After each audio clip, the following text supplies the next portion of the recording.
RPR recording studio के नव नव ऑडियो वीडियो देखवा और सुनवा के लिए चैनल के सब्सक्राइब करो और बेल आइकन के जरूर दबाओ।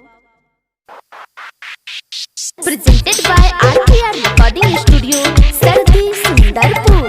बंगाल वाली मार मार मार मार प्यार वाला से फाइट गले बंगाल वाली मार। नैन से नैन मिला के ऊ करे छे बवाल, नैन से नैन मिला के ऊ करे छे बवाल। प्यार वाला से फाइट गले बंगाल वाली मार, प्यार वाला से फाइट गले बंगाल वाली मार। नैन से नैन मिला के ऊ करे छे बवाल, नैन से नैन मिला के ऊ करे छे बवाल।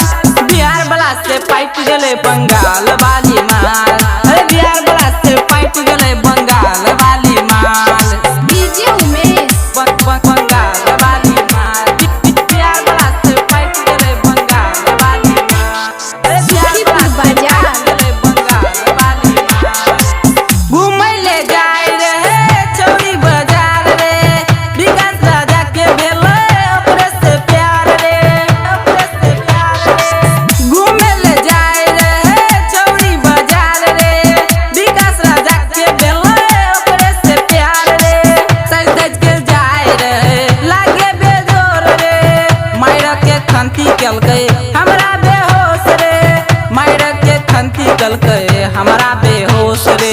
हाथ से हाथ मिला के चले लागे नहीं चलाज, हाथ से हाथ मिला के चले लागे नहीं चलाज।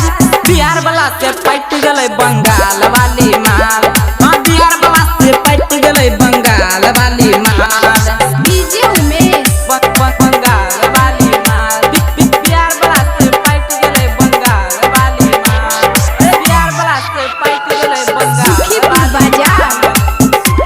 बंगाल वाली मार, बंगाल वाली मार। चोली डिजाइन एकर लागे बेजोर रे, चलै छे रोड पर हिलै छे बोल रे, हिलै छे बोल रे।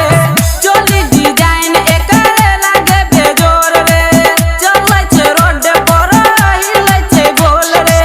कहै छे विकास एकर खुल जाते बोल रे, रात में आयल रहे छौरी ई डोल रे, राती में आयल रहे छौरी ई टोल रे।